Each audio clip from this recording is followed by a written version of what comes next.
Eh bien le bonjour, ici Django, bienvenue dans cette nouvelle vidéo. J'aimerais lancer avec vous un petit débat en m'appuyant sur un article que j'ai vu sur Millennium, qui est très intéressant, dans le fond. Je l'ai scrollé vite fait, donc je l'ai pas lu vraiment en entier, mais rien que l'entête et le titre, franchement ça peut ouvrir un bon débat. Maintenant on est plus de 200 sur la chaîne, donc il y a beaucoup de gens qui discutent en commentaire, etc. Donc j'aimerais vraiment du coup avoir vos avis là-dessus. Bref, on va se lancer tout de suite. Est-il si important de faire un jeu à son lancement en 2023? Donc, est-ce que c'est important de faire un jeu dès la sortie? Ou est-ce qu'il faut attendre? On sait que la plupart du temps, il y a deux avis. C'est le premier pour suivre la hype, pour suivre les jeux qui sortent, suivre le rythme des sorties habituelles, bref, voilà, suivre au final la mode et le cours du jeu vidéo. Et il y a aussi d'autres avis qui divergent. Ces avis-là disent que non, il faut pas faire un jeu forcément à son lancement, il faut attendre un peu, quelques semaines, quelques mois pour avoir les avis, pour avoir les corrections de bugs, pour avoir toutes ces choses-là, et y jouer un certain temps après, quand le jeu au final est fini à 100%, corrigé, il est noté, on a vu beaucoup de choses, donc au moins on est sûr de ce qu'on achète et tout, bref, donc on n'a pas de mauvaise surprise. Bref, donc il y a vraiment deux avis. C'est assez important ce genre de débat parce que ça guide en fait le comportement des joueurs et malheureusement il y a beaucoup de gens qui jouent au jeu dès la sortie, qui suivent les hypes et tout, et il y a énormément de mauvaises surprises. Cette année il y en a eu beaucoup, hein, des mauvaises surprises, donc malheureusement c'est le futur du jeu vidéo.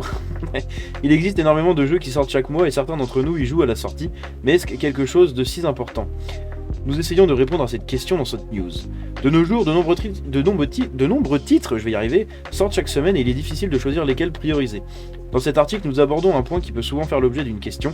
Doit-on réellement faire un jeu dès sa sortie? Est-ce si important que ça?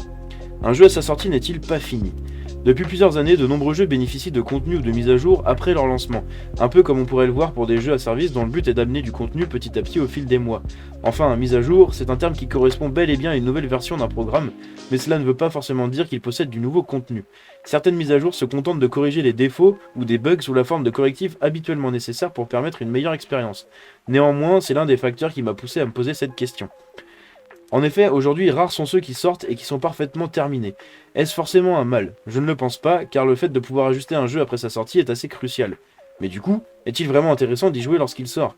Vaut-il mieux pas attendre quelques mises à jour pour en profiter dans les meilleures conditions? La réponse dépend évidemment de chaque joueur ou joueuse, puisque chacun d'entre nous consomme le jeu vidéo à sa manière. Je rejoins l'auteur de cet article, Zero Hack, pardon. Donc je le rejoins là-dessus, voilà. Malheureusement, la réponse c'est très subjectif, ça dépend des joueurs, ça dépend de comment ils voient le jeu vidéo et comment ils le consomment, avec le temps de jeu différent des gens, etc. Par exemple, dans mon cas, cela dépendrait du titre, mais si j'aime particulièrement la licence ou que j'attends un jeu en particulier depuis un moment, j'y jouerai dès sa sortie sans problème, même s'il y a des mises à jour par la suite. J'estime qu'il sort dans un état largement jouable et que les diverses mises à jour, dans la plupart des cas, restent là pour apporter un confort supplémentaire qui n'est pas toujours obligatoire pour apprécier un titre pleinement. Puis, si du nouveau contenu il y a, c'est une occasion parfaite pour me replonger dans l'univers. Par contre, il y a un autre élément qui a une importance bien plus grande par rapport à notre sujet du jour. Trop de jeux à faire et le manque de temps. Le manque de temps, malheureusement, moi c'est ce qui me touche, c'est pour ça que je peux pas jouer à beaucoup de jeux, c'est pour ça que maintenant je zappe un peu, je joue à des jeux, je les teste, je zappe, je passe à autre chose, je peux plus m'investir autant qu'avant, voilà, des responsabilités d'adulte, etc. Et vie de famille et compagnie, donc c'est assez compliqué de tout mixer, en plus avec un boulot de nuit, du coup qui me décale mes horaires de vie, au final c'est assez compliqué, bref. Le plus gros facteur qui va influer sur le fait que l'on joue à un jeu à sa sortie ou non, c'est le temps. Beaucoup d'entre nous jouent par plaisir et c'est très souvent durant les périodes en dehors du travail qu'il est possible de s'adonner à notre passion. Malheureusement, les sorties ne se font pas en fonction de notre agenda, ce qui est compréhensible et parfois, il arrive que de gros titres pointent le bout de leur nez à la même date ou durant la même période. A titre d'exemple, je me souviens de l'été dernier où Xenoblade Chronicle 3 et Digimon Survive sont sortis le même jour. Résultat, j'ai délaissé l'un des deux jeux pour l'autre. De ce fait, je n'ai fait Digimon Survive qu'en 2023. Malgré ça, ça fut une très bonne découverte, même un an après le début de sa commercialisation. C'est ce qui va sûrement arriver en octobre pour moi. Il y a le Spider-Man, il y a Assassin's Creed Mirage et Alan Wake 2. Ça va être assez tendu. Alan Wake 2, je pense que je pourrais le délaisser parce que c'est pas non plus le jeu que j'attends de ouf. J'aurais bien voulu le faire, mais si j'ai pas le temps, bah, je le ferai pas. Je le ferai bien plus tard. Mais franchement, entre Spider-Man et Assassin's Creed, je pense que je vais jouer à Assassin's Creed en premier, mais ça me ferait vraiment chier quoi. Ça me ferait vraiment chier parce que déjà il y a Starfield un mois avant. Ça va être vraiment compliqué la fin d'année là, wow. Pour en revenir à des jeux plus récents, peut-être que certains d'entre vous n'ont pas encore plongé dans l'aventure proposée par Zelda Tears of the Kingdom, par manque de temps ou de peur de ne jamais pouvoir le terminer. C'est un sentiment qui peut se comprendre, surtout vu leur prix à la sortie. Parfois, il est plus intéressant d'attendre 1 an ou 2 pour l'avoir à prix réduit. Cela représente un budget qui peut être excessif pour le temps de jeu que vous y consacrez, bien que l'argent ne soit pas toujours un facteur pour savoir si l'on va jouer à un jeu à sa sortie ou non, c'est tout de même un point qu'il faut souligner. Je suis d'accord, après maintenant il y a beaucoup de solutions pour payer ces jeux moins chers, hein, vous n'êtes pas obligé de les payer à 80 balles sur les stores, tout simplement. Certes, le prix des jeux en général n'est pas forcément si élevé par rapport à d'autres époques, mais il est tout de même important. Est-ce que je vais payer ce titre à 80 € alors qu'il sera moins cher plus tard et mieux optimisé? C'est le genre de questions qui peuvent se poser pour de futurs hits comme pourrait être Starfield ou encore Spider-Man 2. Dans mon cas, il m'arrive parfois d'attendre avant d'en acheter un à cause du prix, mais c'est assez rare. La plupart du temps, je paye le prix fort pour soutenir les développeurs et les studios qui travaillent dessus. Moi je m'en bats les couilles, je paye pas le prix fort non plus, faut pas abuser. Y en a qui se gavent beaucoup, des développeurs sous-payés, etc. Donc clairement, faut pas voir ça vraiment comme ça, hein. Pour des jeux indés et des petits studios, je suis d'accord. Pour un jeu Sony à 80 balles, payer le prix fort pour soutenir les développeurs, non. Non, non. Ils en ont pas besoin, hein. Ils en ont vraiment pas besoin, faut arrêter un peu. Ok, les jeux coûtent cher à développer, etc. Mais vous inquiétez pas qu'ils s'en sortent très bien. Est-il réellement important de faire un jeu à sa sortie? Ce qui compte, c'est vous. Donc, si vous n'avez pas les moyens de mettre 80 balles dans un jeu, vous dites pas, oh, je vais mettre 80 €. Au moins, je soutiens les développeurs. Non, non, non, non. Si t'as pas les moyens de mettre 80 €, cousin, t'achètes ton jeu à 55 balles à Leclerc. Voilà. Est-il réellement important de faire un jeu à sa sortie? Pour conclure, je pense qu'il n'est pas important de faire un jeu à sa sortie. Souvent, la sortie est accompagnée d'une hype ambiante qui viendra vous donner envie d'y jouer parce que votre streamer préféré y joue ou même vos amis. Cependant, rien ne vous empêche de le découvrir plusieurs mois après sa sortie, il restera toujours aussi bon. C'est ce qui s'est un peu passé pour moi sur Diablo 4. Je connaissais la licence depuis un certain temps, mais j'y avais jamais joué. Et quand Diablo 4 est sorti, tout le monde y a joué. J'ai vu des news partout là-dessus, du gameplay dans tous les sens, et j'ai voulu le tester. J'ai 10 heures de jeu sur Diablo et j'ai arrêté le jeu. D'une, j'ai plus le temps d'y jouer et en fait je me suis lassé malheureusement.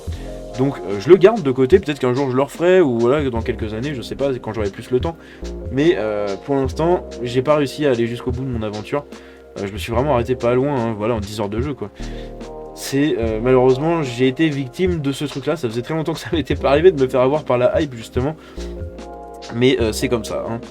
Terminons avec un exemple de cas concret. The Legend of Zelda Breath of the Wild est un jeu que vous avez peut-être fait récemment par envie de faire sa suite, alors qu'il est sorti en mars 2017 avec la Switch. L'expérience que vous avez eue est sûrement différente de celle que vous auriez eue à sa sortie, puisqu'il y a eu beaucoup de relais vidéo sur ce dernier. Pourtant, cet opus n'est pas pour autant si différent.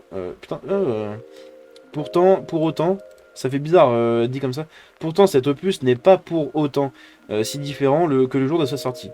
Maintenant, c'est à vous de nous faire part de votre avis en commentaire et ainsi partager vos différents points de vue. Donc voilà, donc donnez-moi votre avis là-dessus. Comment vous consommez le jeu vidéo? Est-ce que vous faites les jeux à leur sortie pour suivre la hype, suivre la mode, suivre le cours du jeu vidéo, tous les jeux qui sortent, etc., les faire dans l'ordre entre guillemets? Ou est-ce que vous attendez, ou alors vous faites un mix des deux? Mais voilà, dites-moi vraiment comment vous consommez votre jeu vidéo. Moi j'ai tendance maintenant à plus attendre malheureusement. Par manque de temps en fait, par exemple Hogwarts Legacy je l'ai fini bien après beaucoup de gens. J'ai pas pu du coup faire les autres jeux qui sont sortis après, mais le temps de le platiner etc, ça m'a pris un peu de temps. Par jour j'ai à peu près 1 heure, 2 heures de jeu, ou alors je fais mes vidéos et tout, enfin voilà, donc ça dépend. Donc j'ai pas beaucoup de temps pour jouer, des fois je joue pas pendant plusieurs jours, donc c'est compliqué de suivre la hype. Et au moins ça me permet de jouer en fait aux jeux que j'ai envie de jouer sans suivre la hype tout simplement. Donc c'est pour ça que j'ai fait Horizon Forbidden West, j'ai fait Miles Morales et j'ai fait je sais plus, j'ai fait un autre jeu dans ma tête, j'ai oublié. Mais voilà, donc j'essaye de me les refaire un peu comme ça au fur et à mesure.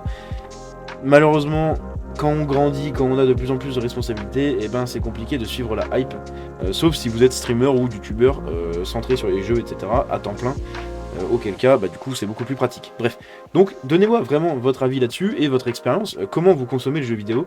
Franchement, c'est très intéressant, ça va me permettre de faire un petit sondage, un truc comme ça. Si j'y pense, je vais vous faire un sondage du coup sur la chaîne pour voir un peu. Et je referai peut-être une vidéo mise au point de quelques minutes là, histoire de reparler du coup de ça et de comparer avec le sondage. Bref, ce serait très intéressant de voir comment vous consommez le jeu vidéo. C'est tout ce que j'avais pour aujourd'hui, j'espère que cette petite news vous a plu. Si c'est le cas, vous pouvez liker la vidéo et vous abonner en activant la cloche. Je vous dis à la prochaine, c'était Django, ciao.